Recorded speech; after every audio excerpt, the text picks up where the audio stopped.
Ladies and gentlemen, dear friends of CONVOCO, a very warm welcome to all of you. In 2013, CONVOCO's focus is on strategy. Our theme is dealing with downturns, choices and strategies for uncertain times. The concept of strategy goes back to the time of the Napoleonic Wars. It was developed by the Prussian army. They needed a plan for coping with defeat. Strategies are essential in case of failure. They can turn a failure into victory. At the heart of this idea is the notion of comeback. Failure is not seen as an end, but at the beginning of something better. In science, Karl Popper taught us how to use failure to succeed. If an experiment fails, scientists know that the hypothesis is false. Falsification is the method used to find the right answer. Before looking deeper into the subject, let me talk about CONVOCO. As CONVOCO becomes more established, it is growing into something special. CONVOCO has developed into a knowledge network. Today, networks are essential. We must join forces. We live in an age of participation and of network intelligence. Networks are the new ways to help us cope with problems. Our culture is one of active citizenship. Self-organization is the key. The citizen is at the heart of our democratic system. Only through people can change emerge. What does network stand for?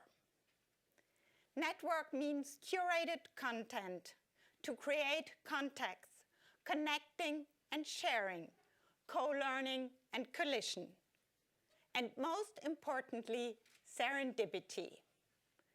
A network is clever enough to link apparently innocuous facts. This is essential. This creates something new. Inspire and be inspired is the slogan. Meet different people. Collaborate and communicate. This is what CONVOCO is all about. You can't tell people to think for themselves and be creative. You have to work with them. CONVOCO builds networks between universities and business.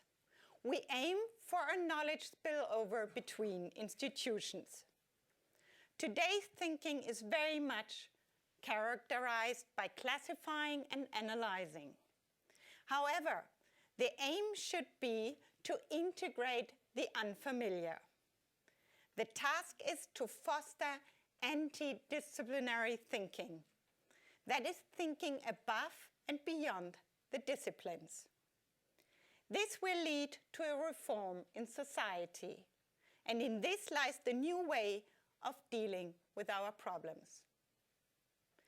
Binary logic is no longer sufficient.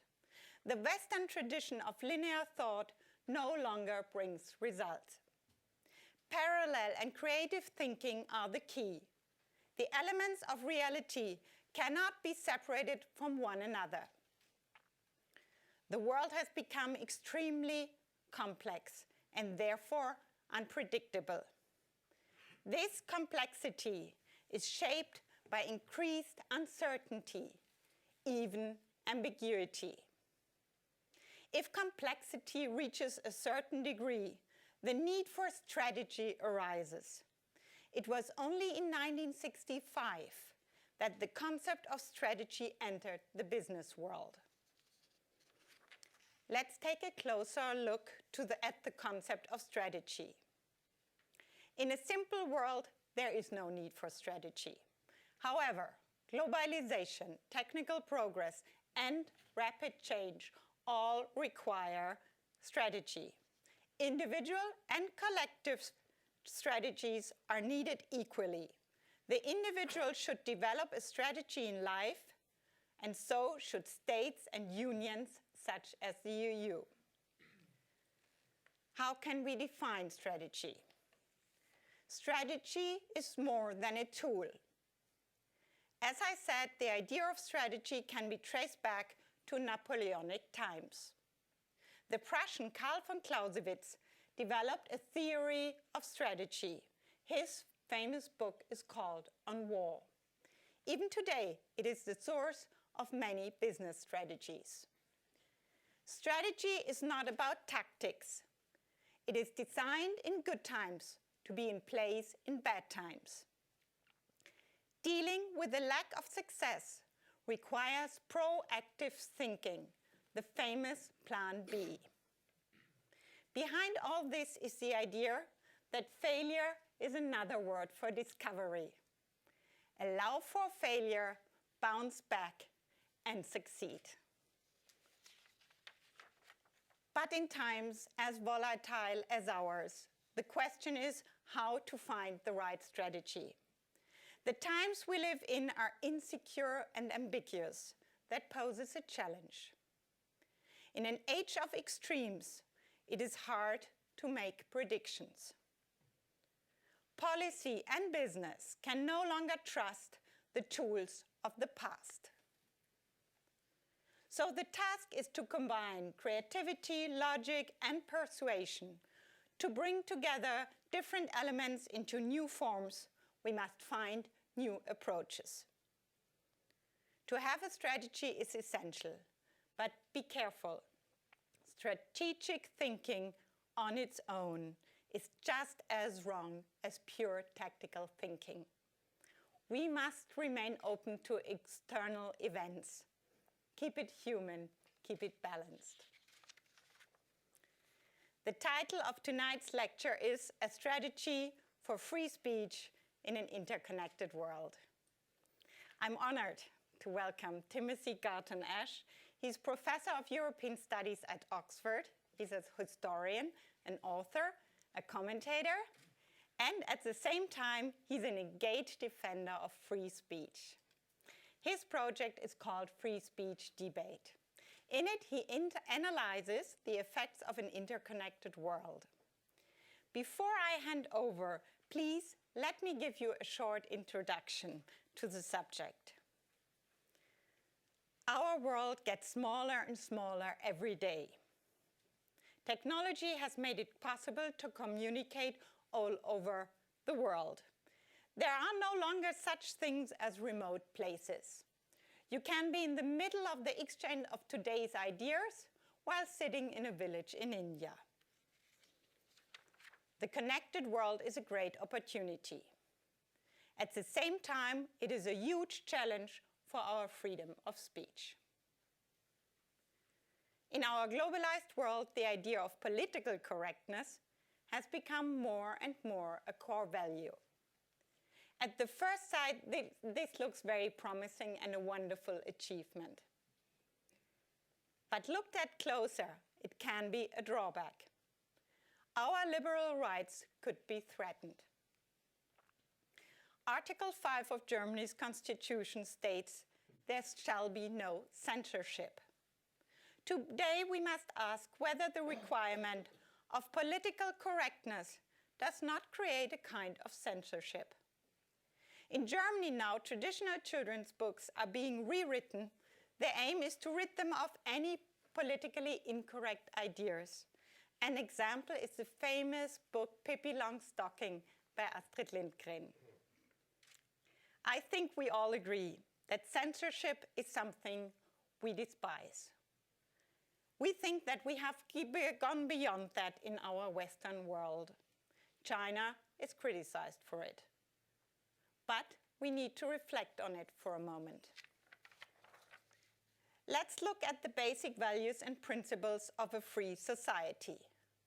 Take liberalism as a starting point, in the sense Timothy Garton Ash defines it.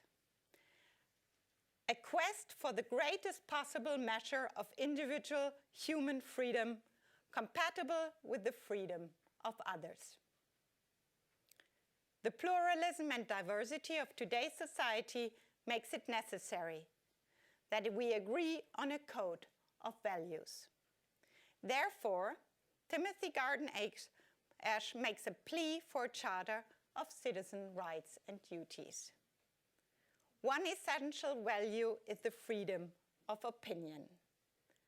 The Constitution defines it as a basic liberal right. In all Western societies, freedom of speech and opinion are core values. But we should not take it for granted. We need to defend it. Last year, CONVOCO discussed law-breaking as a collective. The question arises, is our right of freedom of speech in danger as it comes more and more under pressure? Pressure, for example, from extremists, from individuals who threaten to kill people with opposing opinions, or pressure rooted in uncritical obedience to the state. We should not forget that the right of free speech includes the right to criticize. This could involve hurting a person. Obviously, this must have limits. For Timothy, as an historian, the right to speak freely about historical figures, at least, must be granted. Here, the corrective is always the facts. Every opinion has to face up to the facts.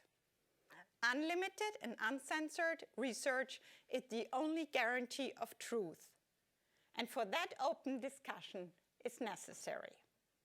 Exchange must be possible without fear of being pursued or punished by law. Law and regulations cannot provide historical truth. Freedom of speech allows us to live freely, but also to question things. We need to be free to speak, to have an opinion, and to stand up for our convictions. Timothy Garden Ash says that in a free world, we don't all have to agree, but we have to agree how we disagree. Remember, even a law that prevents slander is still a constraint. Laws that forbid talking about certain issues don't comply with freedom of speech. These laws are themselves a kind of censorship. At first sight, they seem to be protective, but ultimately, they're an infringement of the basic right. The only corrective should be truth and facts, gained through free exchange. We have to act correctly out of conviction, not out of fear or because we are forced to. Knowledge and enlightenment, not laws, is what it takes. This is what Confucius explored when he said, "Lead people by laws and regulate them by penalties, and the people will try to keep out of jail, but will have no sense of shame." Let's come back to the topic of tonight's lecture, a strategy for free speech in an interconnected world. A topic that is relevant to all of us. In our world, the world of the internet, the threat to free speech is often invisible. Hardly anyone is aware of the extent to which states, business, and people influence the content of the internet. And with this, our knowledge. Sometimes it seems that what is on Google equals what exists. At the same time, companies such as Google can no longer be controlled by law and regulations. Only people have the power to influence. As we have seen, we need a strategy, a plan for coping with challenges, achieving the truth, staying authentic, and protecting our freedom of speech. Timothy Garden Ash will now tell us all how we achieved this. May I hand over to you. Thank you for being here with us tonight.